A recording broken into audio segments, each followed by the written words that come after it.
Let me tell you the books that we have at our health retreat. One book is called The Great Cholesterol Deception by Dr. Peter Dingle. Another book is called The Great Cholesterol Con by Dr. Malcolm Kendrick. Another book, which is an e-book, is The Great Cholesterol Lie by Dr. Dwight Lundell. He's a cardiovascular surgeon. He's performed 10,000 bypasses, and he's written a book, The Great Cholesterol Lie. The Great Cholesterol Myth by Johnny Bowden. We've got another one called The Great Cholesterol Hoax, 101 Lies. We're running out of words. Dr. Malcolm Kendrick, in his book, The Great Cholesterol Con, he says there is no proof. We've been deceived. So when they increase the cholesterol-lowering medication, which so many are on, sadly, what does that do? Well, what it does is it blocks the pathway in the liver that the liver uses to make cholesterol, but it's the same pathway that the liver uses to make coenzyme Q10. What's coenzyme Q10? It's your heart protective enzyme. So someone can go on cholesterol-lowering medication to reduce their heart disease and increase their risk. Surely that's reducing heart disease, has it? No. Something else is happening. Are you ready for the side effects of cholesterol-lowering medication? Dementia, Alzheimer's, memory loss, muscle wasting, and they've just added another one, breast cancer, because your sex hormones are made from cholesterol. So if you're on cholesterol-lowering medication, you can stop immediately. There will be a side effect. Your memory will return. That's the only side effect. 1,700 cases of Alzheimer's are being diagnosed every week in Australia. Okay, so cholesterol-lowering medication, fat-free diet, margarine, surely that's reduced heart disease? No, because it's a false theory. In his research, Ansel Keys, he had to eliminate the Maasai. They live on blood, milk and meat, zero heart disease.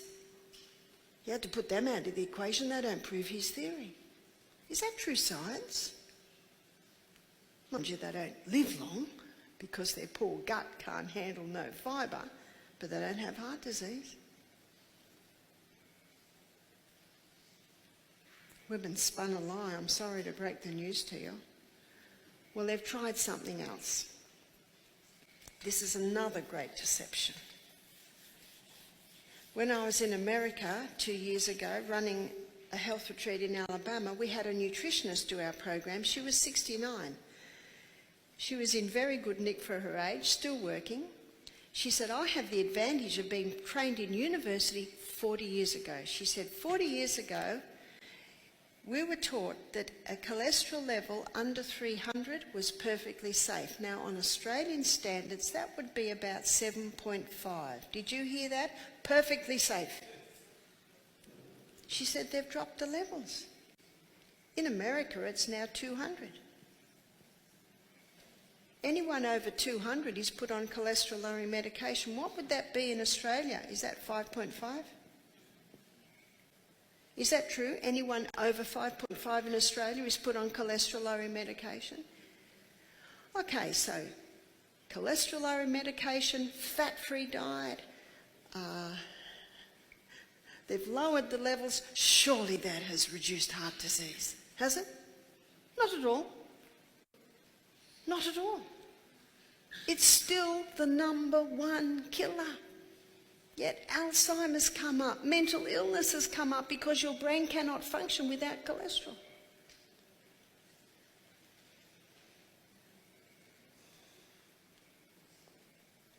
So they set up the Framingham Heart Study to prove that high cholesterol causes heart disease. I like this study because it wasn't set up by the pharmaceutical companies or the dairy industries or the meat industries or the grain and cereal industries. It's an independent study, little town, 30,000 people, been done over 30 years. Some die, more put on, and it's not proving that high cholesterol cause heart disease, they're finding that people with low and medium cholesterol levels are still having heart attacks.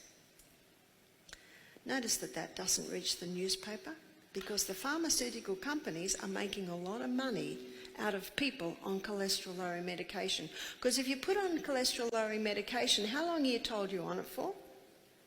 Life. But do you know what this study is showing? People with high cholesterol levels don't get Alzheimer's. Would you like me to give you a moment's silence for that? Because what does your brain need? Cholesterol. Can't function without it. Sorry, we've been spun a lie. So you can see how important the liver is. It makes cholesterol according to the demands, and our body needs it. Dr. Malcolm Kendrick said for the first time, normal levels of a normal vital body substance is being called a disease. But what I'd like to look at now is what happens with everything that comes out of your body. And I'd like to show you what happens at Misty Mountain Health Retreat when our guests fast for 2 days. You see, when you fast for 2 days, we serve fresh fruit and vegetable juices every 2 hours. When you fast for 2 days, digestion stops. And we're not giving enough fuel to run on, and so your body starts to break down fat stores. And something else a little bit more sinister is being released. It's your fat-soluble toxins that have been stored in our fat cells over many a year. And your body cannot release fat-soluble toxins in a fat-soluble state. They have to be broken down to a water-soluble state. Then they can be released. So let me show you how this happens. This is the symbol of the fat-soluble toxin. Phase 1. So our guests on Monday, when they're fasting, their liver goes into phase 1 of the breakdown. In phase 1, the liver takes this fat-soluble toxin and it breaks it down to a metabolite. A metabolite simply means first stage of metabolism.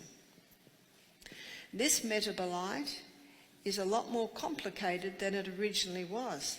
It's actually highly volatile. This metabolite creates a lot of free radicals. And free radicals damage the tissues. This metabolite can sometimes be 100 times more toxic than it originally was, especially in the breakdown of alcohol. You might say, well, what's the liver done? It's just created something worse than it originally was. It's a process. It's like when I clean out my kitchen cupboards. My kitchen looks 100 times messier than when I started. It's a process. But your liver has certain needs at this phase. It needs antioxidants. Antioxidants are given a nickname, free radical scavengers. So what are your most potent antioxidants? Beta-carotene, that's found in your orange and your green-coloured vegetables. And vitamin C, ascorbic acid with bioflavonoids, and vitamin E, a fat-soluble vitamin. We have to be eating fat to get our fat-soluble vitamins. Now, within 36 hours of beginning a detox, a fast, phase 2 kicks in. In phase 2, the liver takes this highly volatile metabolite and it joins it together with amino acids. The union of the amino acids and the toxic metabolite creates the water-soluble state. And remember, as a water-soluble state, it can be easily released out of the body. And its symbol is a wave in a box. Phase 3 happens in conjunction with phase 2. In phase 3, your liver takes this water-soluble state and releases it out via your urine, releases it out via your sweat glands, releases it out via your colon. And that's why at Misty Mountain Health Retreat, every afternoon our guests go in a steam sauna and have a good sweat. Important part of the detox. So what I have shown you here has only been known since 2002. And what I have shown you explains why